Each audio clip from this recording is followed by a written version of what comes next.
Hello my dear students, career infinity classes में आपका बहुत बहुत स्वागत है। Myself is Avinash Sharma. बच्चों, आज का मोटिवेशनल कोट है, अगर कोई संघर्ष नहीं है तो कोई प्रगति नहीं है। If there is no struggle there is no progress. इसलिए अगर आप कभी लाइफ में सक्सेसफुल होना चाहते हैं तो यू हैव टू स्ट्रगल। ठीक है। आज बच्चों हम लोग प्रोकैरियोटिक सेल के बारे में पढ़ेंगे। चलिए बताइए, प्रोकैरियोटिक सेल क्या होती है? ऐसी सेल जिसके अंदर जो न्यूक्लियस है उसके चारों तरफ कोई न्यूक्लियर मेम्ब्रेन ना हो, यानी न्यूक्लियस तो प्रेजेंट है लेकिन इसके चारों तरफ कोई न्यूक्लियर मेम्ब्रेन प्रेजेंट नहीं है, यानी न्यूक्लियर मेम्ब्रेन एब्सेंट होती है। और बच्चों इसमें क्या खास बात होगी? इसमें खास बात होगी कि इसमें सेल ऑर्गेनेलीज यानी कोशिकांग, ये केवल और केवल नॉन मेम्ब्रेनस वाला होता है। नॉन मेम्ब्रेनस वाला होता है बच्चों, इनमें मेम्ब्रेनस वाला एब्सेंट होता है। मेम्ब्रेनस वाला एब्सेंट होता है। ठीक है, ये बात क्लियर हो गई। और इसका बेस्ट एग्जांपल है बच्चों बैक्टीरिया। बताइए बच्चों, बैक्टीरिया का टिपिकल साइज कितना होता है? 1 से 2 माइक्रोमीटर। देखिए एनसीईआरटी में क्या दिया हुआ है, बैक्टीरिया का बेस्ट टिपिकल साइज तो 1 से 2 माइक्रोमीटर। ठीक है बच्चों, सबसे छोटा बैक्टीरिया जो होता है स्मॉलेस्ट वो है पीपीएलओ। उसका साइज 0.1 माइक्रोमीटर तक होता है। बच्चों अब एक क्वेश्चन और बता दूं, अगर आपसे पूछेगा बैक्टीरिया कितने बड़े हो सकते हैं, तो आपका आंसर होगा 3 to 5 माइक्रोमीटर। एनसीईआरटी की लाइन है। बच्चों अगर आपसे पूछेगा पीपीएलओ का दूसरा नाम, आप बताना माइकोप्लाज्मा। फिर बच्चों अगर आपसे पूछेगा ये कितने बड़े हो सकते हैं, तो दे कुड बी 0.3 माइक्रोमीटर। ठीक है बच्चों, स्मॉलेस्ट लिविंग सेल यही होती है। This is the smallest living cell. Smallest living cell यानी सबसे छोटी लिविंग सेल है। बच्चों बताइए सबसे बड़ी सेल का नाम क्या है?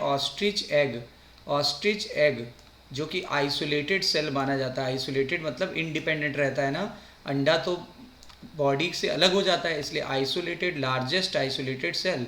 आइसोलेटेड भी है और लार्जेस्ट भी है। ठीक है बच्चों, वायरस का साइज 0.02 से 0.02 से 0.2 माइक्रोमीटर।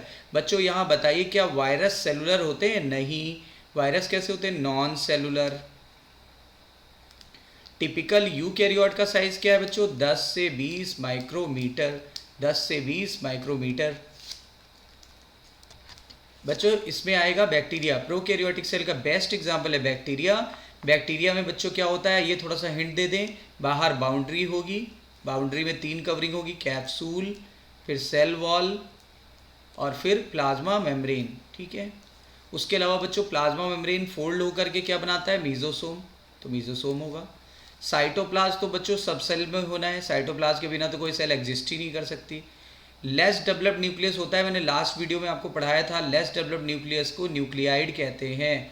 और बच्चों इनमें एक ही क्रोमोसोम होगा, और क्रोमोसोम जेनेटिक मटेरियल का बना होता है जिसका नाम होता है डीएनए। और बच्चों मैंने आपको बताया था यहाँ जो डीएनए होता है ये सर्कुलर डीएनए होता है। Got it? सर्कुलर डीएनए होता है। और बच्चों extra chromosomal genetic material is known as plasmid. ठीक है, प्लाज्मिड। मैनी बैक्टीरिया में प्लाज्मिड होते हैं, सब में नहीं होते लेकिन मैनी बैक्टीरिया में होते हैं, अभी पढ़िएगा। बच्चों स्टोर्ड मटेरियल को इंक्लूजन बॉडीज बोलते हैं। इनको बोलते हैं स्टोर्ड मटेरियल। वो बॉडी जिसमें स्टोर्ड मटेरियल स्टोर होता है उसको इंक्लूजन बॉडी कहते हैं। बच्चों यहाँ राइबोसोम जो होते हैं, बहुत सारे राइबोसोम आपस में जुड़ जाते हैं एक सिंगल एमआरएनए के साथ। ठीक है, ये देखिए सिंगल एमआरएनए, ये धागा क्या है? Single mRNA.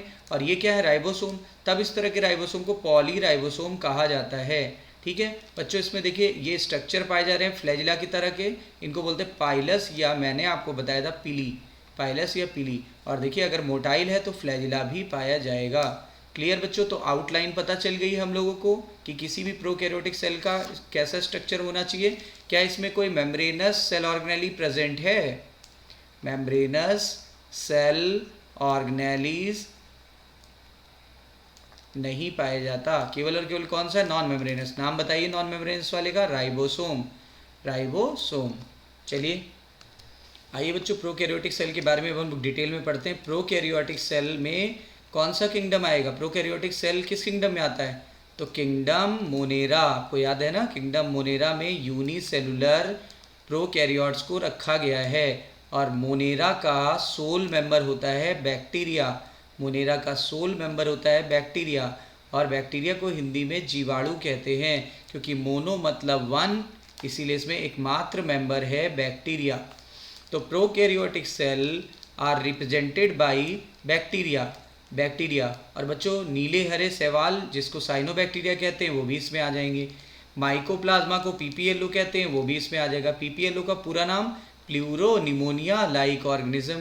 प्लूरो मतलब ये अपना मॉर्फोलॉजी बदलता रहता है, और क्योंकि इसमें सेल वॉल नहीं पाई जाती बच्चों, एकमात्र प्रोकैरियोट्स जिसमें सेल वॉल नहीं पाई जाती है, आंसर आएगा पीपीएलओ या माइकोप्लाज्मा। जबकि बाकी सभी प्रोकैरियोटिक सेल में सेल वॉल प्रेजेंट होगी। तो ये क्या है बच्चों? अपवाद, एक्सेप्शन यानी अपवाद, इसीलिए प्लूरो वर्ड आया है, क्योंकि अपना मॉर्फोलॉजी बदलते रहते हैं।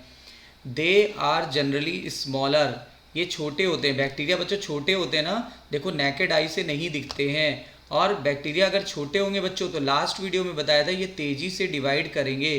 कौन सा डिवीजन होता है बच्चों इसमें? एक बैक्टीरिया दो बैक्टीरिया में बट जाता है, इसको बोलते हैं बाइनरी फिजन। इसको बोलते हैं बाइनरी फिजन। क्या होता है बच्चों इसमें? Binary fission. और बच्चों बाइनरी फिजन के कारण ही बैक्टीरिया अमर होते हैं, यानी they are immortal. They are immortal, immortal यानी अमर। ठीक है, तो देखिए क्या लिखा है, मल्टीप्लाई वेरी रैपिडली, यानी बहुत तेजी से डिवाइड करेंगे। डिवीजन का नाम बाइनरी फिजन। कितने मिनट में हो जाता है बच्चों? 20 मिनट्स में हो जाता है, 20 मिनट्स ओनली। ठीक है, इसीलिए बैक्टीरिया बहुत तेजी से ग्रो करते हैं। और किससे तुलना कर रहे हैं? यूकैरियोटिक सेल की तुलना में। They may vary greatly in shape and size, इसका शेप और साइज बहुत वेरी करेगा। इसका शेप और साइज बच्चों बहुत ज़्यादा वेरी करता है। ये चार तरह के बेसिक शेप में पाए जा सकते हैं। बेसलेस यानी रॉड शेप, कोकस यानी स्फेरिकल, विब्रियो यानी कॉमा शेप, और स्पाइरुलम यानी स्पाइरल। आइए देखते हैं।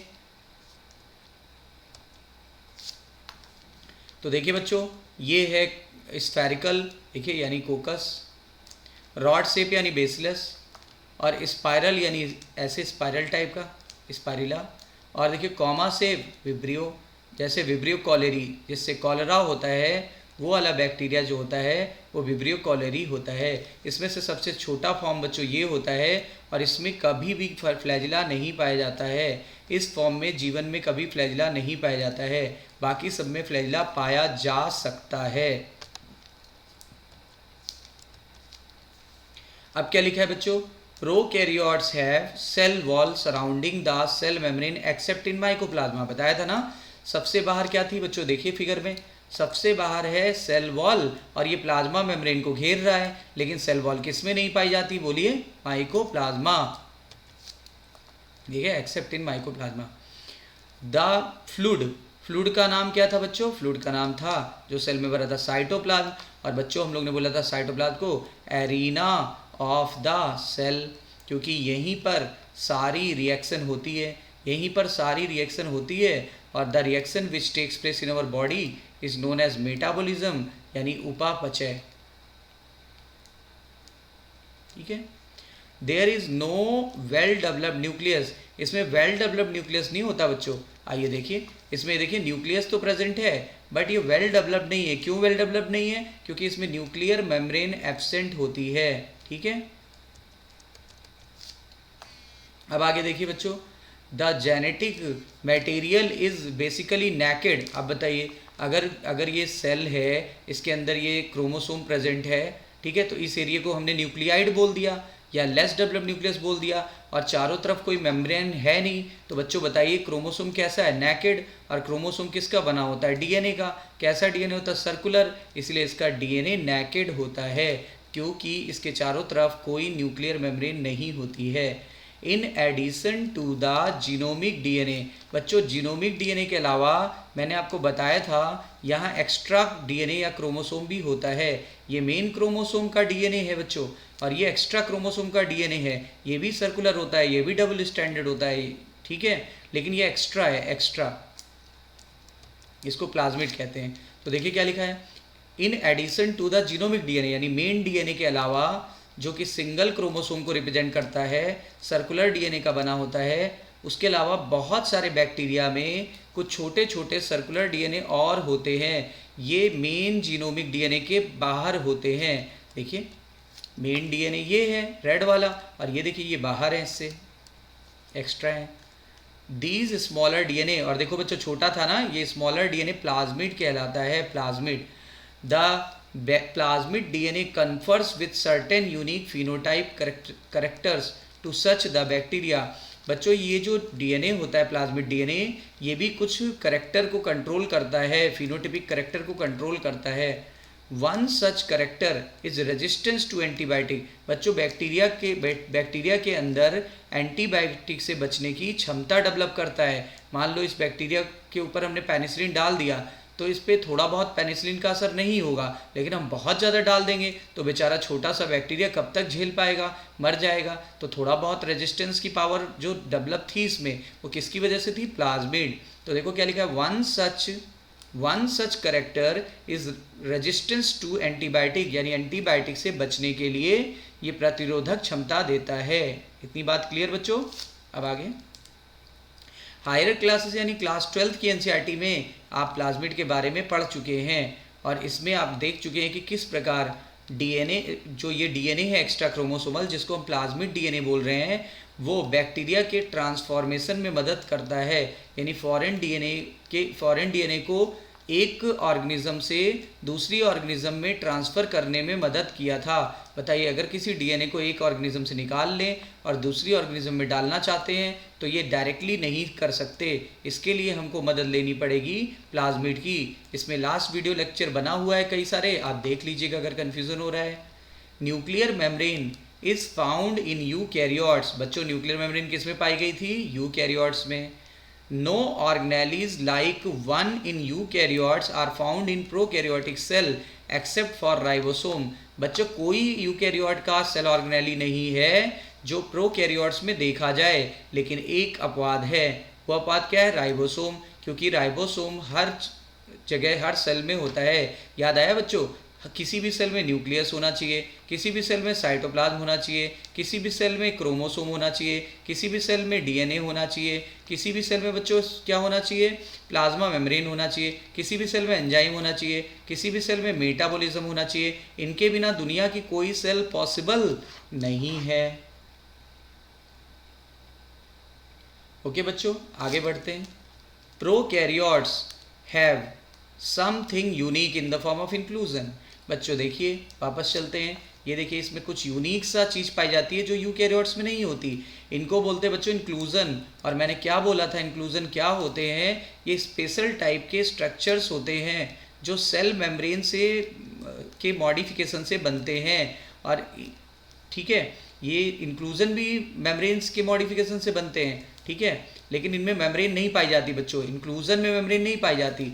जो प्लाज्मा मेम्ब्रेन है वो डिफ्रेंशिएट हो जाती है और वो एक मेम्ब्रेनस स्ट्रक्चर बनाती है, उसको मीजोसोम कहते हैं। यहाँ देखिए इंक्लूजन में मेम्ब्रेनस नहीं है, इंक्लूजन तो नॉन मेम्ब्रेनस होता है, लेकिन बच्चों ये जो है ना, ये प्लाज्मा मेम्ब्रेन ये फोल्डेड हो गई और इसने एक नया मेम्ब्रेनस स्ट्रक्चर बनाया, इसको मीजोसोम कहते हैं। ये देखिए मीजोसोम कहते हैं। तो ये इसकी बात कर रहा है, देखिए prokaryotes have something unique in the form of inclusion. ये तो खत्म पॉइंट। फिर लिखा है the special differentiated form of cell membrane called mesosome. और बच्चों मीजोसोम यूनिक करेक्टर होता है प्रोकैरियोट्स का, ठीक है। ये बच्चों हमारे माइटोकॉन्ड्रिया के समान है, हमारे माइटोकॉन्ड्रिया के समान है। और ये किसकी फोल्डिंग से बनता है, सेल मेम्ब्रेन या प्लाज्मा मेम्ब्रेन। अब बच्चों सेल एनवलप के बारे में चलते हैं। सेल एनवलप में मैंने बताया था कि इसमें 3 कवरिंग होगी।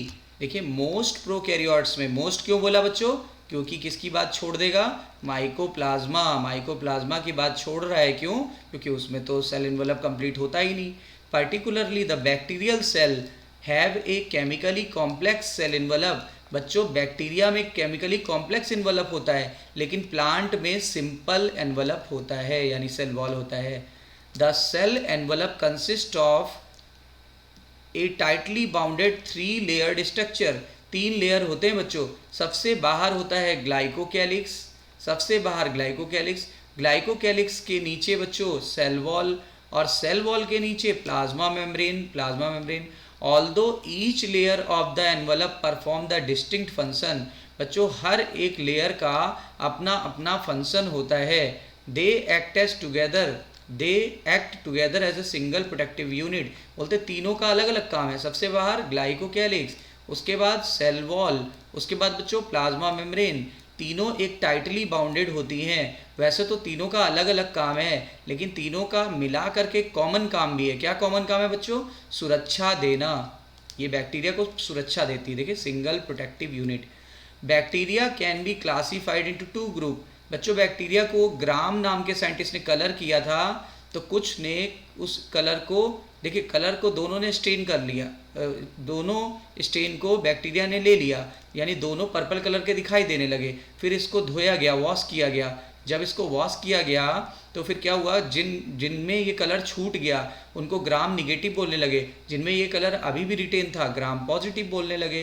तो देखिए क्या लिखा है, bacteria can be classified into 2 group on the basis of differences in the cell envelope, यानी सेल एनवलप के डिफरेंस के आधार पे इनको 2 ग्रुप में बांटा गया।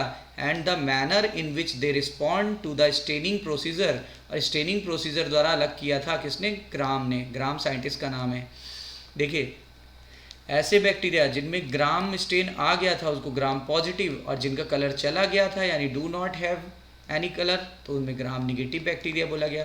बच्चों जनरली बता दूं, जो ग्राम निगेटिव बैक्टीरिया होते हैं ये ज़्यादा घातक होते हैं। ये क्या कॉज करते हैं? डिजीज़ कॉजिंग होते हैं, डिजीज़ कॉजिंग होते हैं। अब आइए बच्चों, सबसे पहली लेयर पढ़ेंगे, फिर दूसरी और फिर तीसरी पढ़ेंगे। पहली लेयर का नाम क्या है? ग्लाइकोकैलिक्स। ग्लाइकोकैलिक्स जो होती है वो कंपोजिशन और थिकनेस में हर बैक्टीरिया में डिफरेंट होगी। किन 2 मामलों में बच्चों डिफरेंस होगी? जरा बताओ। कंपोजिशन के मामले में डिफरेंस होगी और थिकनेस के मामले में डिफरेंस होगी। कंपोजिशन से क्या मतलब है बच्चों?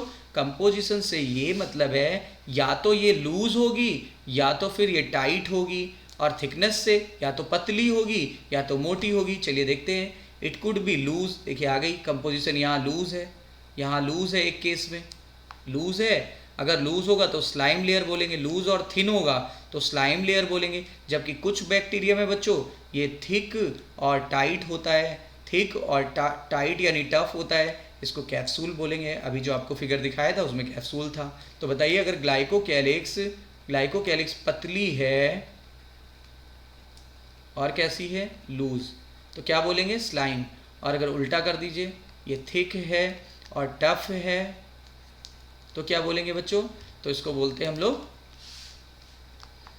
कैप्सूल। द सेल वॉल, अब बच्चों सेकेंड लेयर चालू हो गई, सेल वॉल। ग्लाइकोकैलिक्स खत्म हो गया।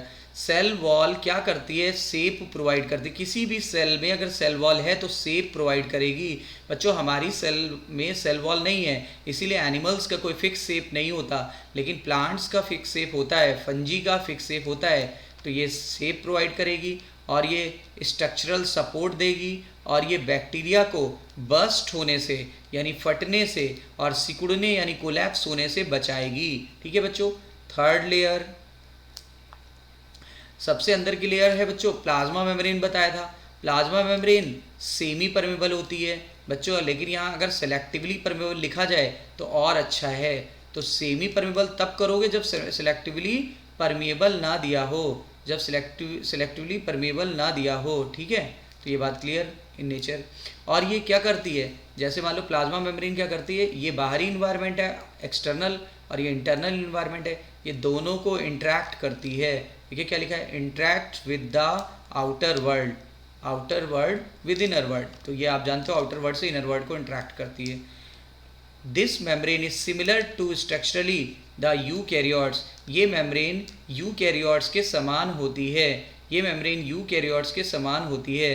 सिर्फ बता दूं आपको क्या अंतर है, सिर्फ कोलेस्ट्रॉल का अंतर है। यूकैरियोट्स में कोलेस्ट्रॉल होगा प्लाज्मा मेम्ब्रेन में, जबकि प्रोकैरियोट्स की प्लाज्मा मेम्ब्रेन में कोलेस्ट्रॉल नहीं पाया जाता है। अब बच्चों देखो, बताया था आपको स्पेशल स्ट्रक्चर जो मेम्ब्रेन का बना हुआ था, मेम्ब्रेन के फोल्डेड स्ट्रक्चर को हमने क्या कहा था? मीजोसोम। मीजोसोम जो होता है बच्चों प्लाज्मा मेम्ब्रेन के एक्सटेंशन से बनता है। ये एक्सटेंशन 3 रूप में हो सकते हैं बच्चों। इसके लिए हिंट है तलब, हिंट है तलब,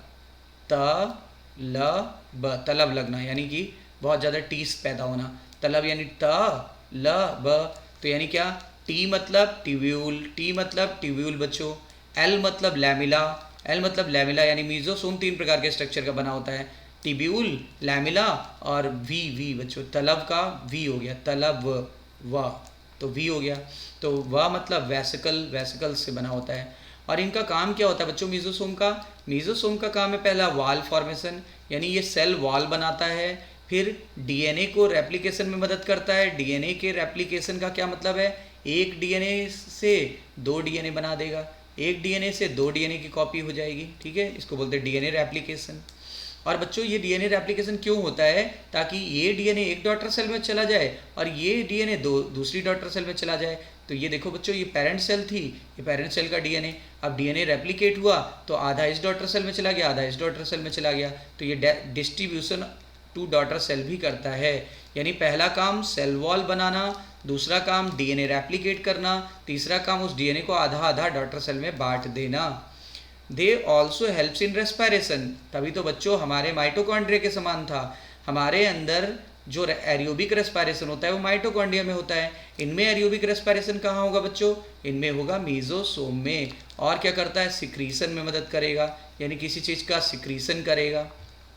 और बच्चों कोई चीज़ अगर फोल्डेड होगी तो सरफेस एरिया तो बढ़ा ही देगी और किसी मटेरियल को भी स्टोर करेगी। तो देखो क्या लिखा है, increase the surface area of plasma membrane and enzymatic content, इसी में एंजाइम्स स्टोर हो जाते हैं, इसलिए एंजाइमेटिक कंटेंट इसका बढ़ जाता है, एरिया भी बढ़ गया। अब आगे बच्चों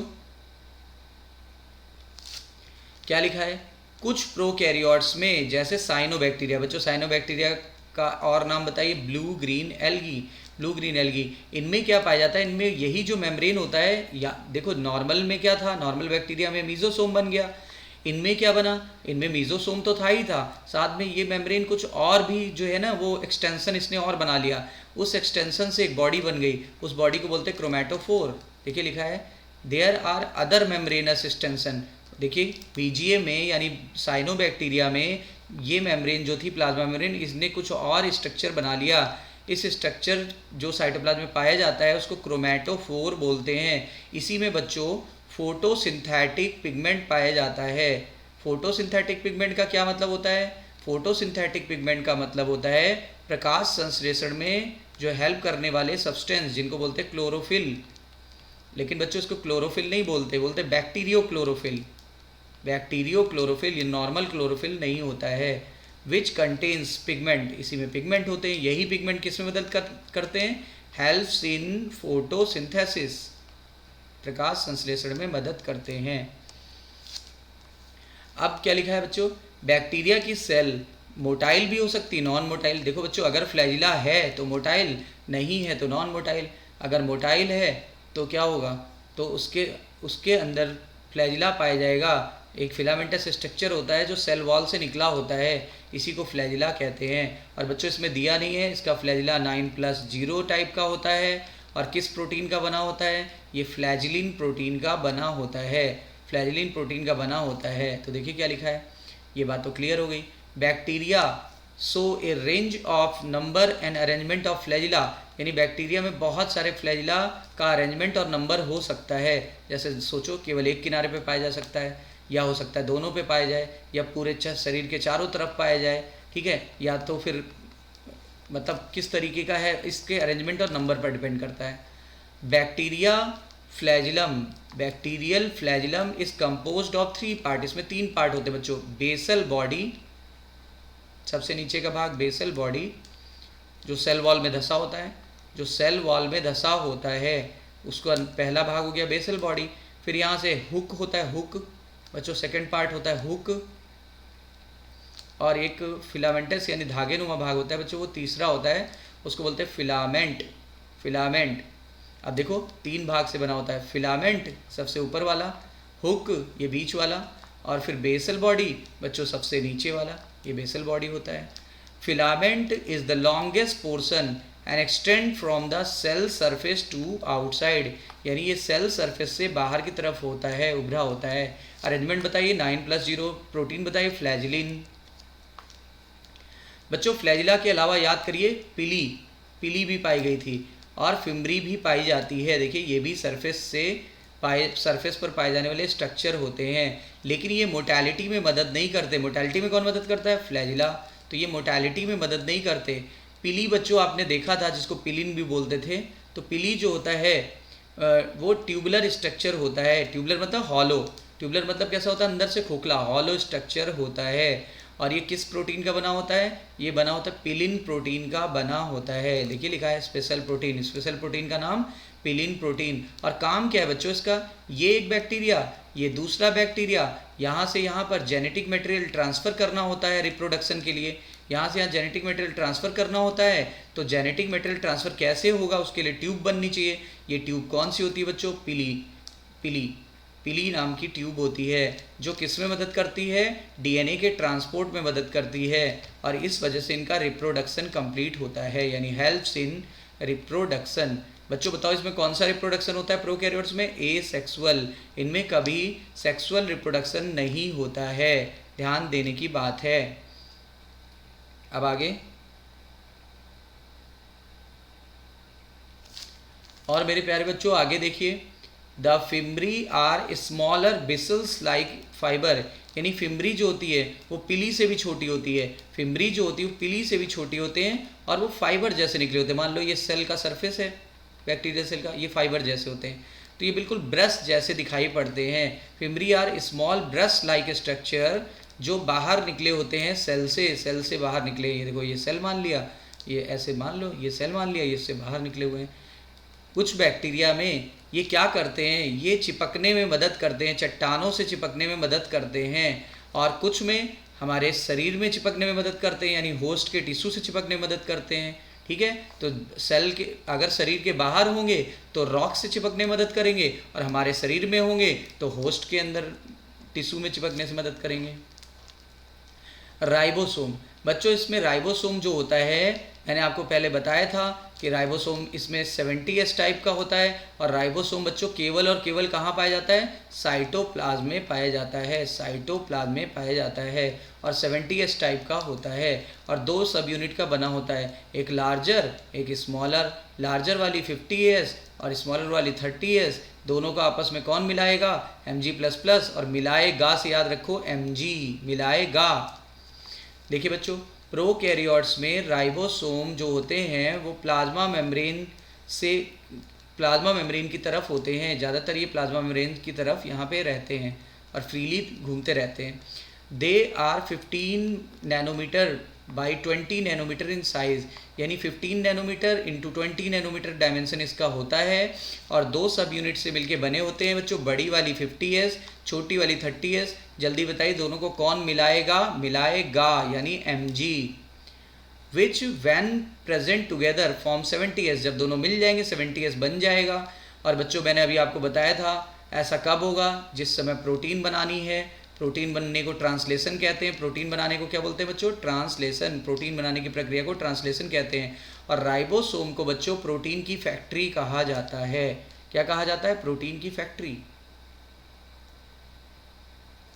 अब बच्चों जब प्रोटीन बनना होता है तो एक mRNA, एक सिंगल mRNA और कई सारे राइबोसोम आपस में बंध जाते हैं। और जब बंध जाते हैं बच्चों तो कई सारे स्ट्रक्चर जब एक साथ प्रेजेंट हो तो उसको लगा देते हैं पॉली। तो देखिए क्या लिखा है? सिंगल mRNA और बहुत सारे सेवरल राइबोसोम ये अटैच हो गए और एक चेन बना लिया। इस चेन को पॉली राइबोसोम या पॉलीसोम कहते हैं। और जब बच्चों ऐसा हो जाएगा तो पॉलीसोम ट्रांसलेट कर देगा, mRNA से प्रोटीन बना देगा, mRNA से प्रोटीन बना देगा।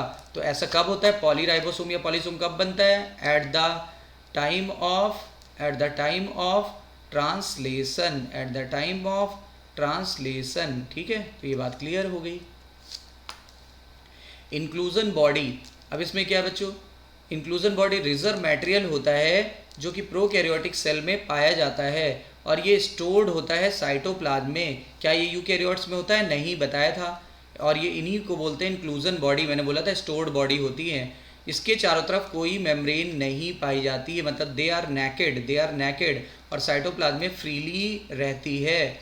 इसका एग्जाम्पल है बच्चों phosphate granules, cyanophycean granules, glycogen granules, ठीक है बच्चों, और गैस वैक्यूल। बच्चों गैस वैक्यूल सिर्फ और सिर्फ 2 जगह पर पाई जाती है, ब्लू ग्रीन एल्गी में और फोटोसिंथेटिक बैक्टीरिया में। बच्चों फोटोसिंथेटिक बैक्टीरिया 2 कलर के दिखते हैं, पर्पल और ग्रीन। जबकि बच्चों नॉर्मल वैक्यूल कहाँ पाई जाती है? Normal vacuole is the unique character of the plant cell. जबकि यहाँ कैसी वैक्यूल है? Gas vacuole. बच्चों gas vacuole is the unique character of prokaryotes और किसका पार्ट है? इंक्लूजन बॉडी का।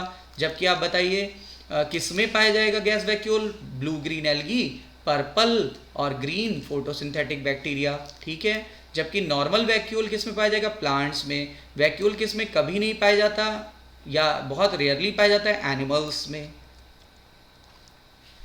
तो बच्चों छोटा सा टॉपिक था, मैंने ये आपको अच्छे से करा दिया। प्रोकैरियोटिक सेल आपको अच्छे से समझ में आ गई होगी, आपको बैक्टीरिया के बारे में काफ़ी नॉलेज मिल गई होगी, ठीक है बच्चों। और एनसीईआरटी का एक लाइन क्लियर हो गया। तो बिल्कुल वीडियो देखते रहिए, लाइक सब्सक्राइब और शेयर जितना ज़्यादा से ज़्यादा करेंगे बच्चों हम लोगों का उत्साह उतना ज़्यादा बढ़ेगा। आप इसको शेयर और सब्सक्राइब और लाइक लगातार करते रहिए, हम लोगों को कमेंट करिए ताकि हमारी वीडियो का और ज़्यादा उत्साह बढ़ सके, हम आपके लिए अच्छे से अच्छे वीडियो बना सकें। बच्चों जय हिंद, जय भारत, टेक केयर योरसेल्फ।